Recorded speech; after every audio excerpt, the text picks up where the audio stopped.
பார்க்க வந்தேன் மனசில் நினச்ச அடுத்த நிமிஷம் அப்படி ஒன்று பாஞ்சிக்கிட்டு போகும். வேலு யாமிருக்க பயமே, யாமிருக்க பயமே.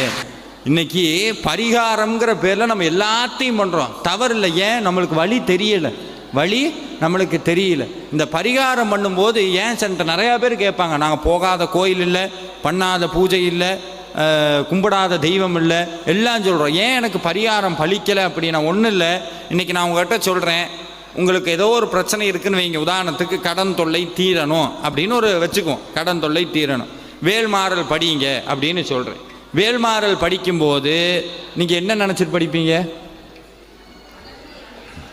எதை நினைப்பீங்க?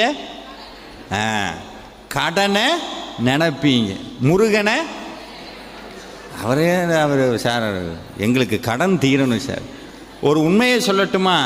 பூஜை பண்ணும்போது எதை நினைக்கின்றோமோ அது சாத்தியமாகும். நல்லா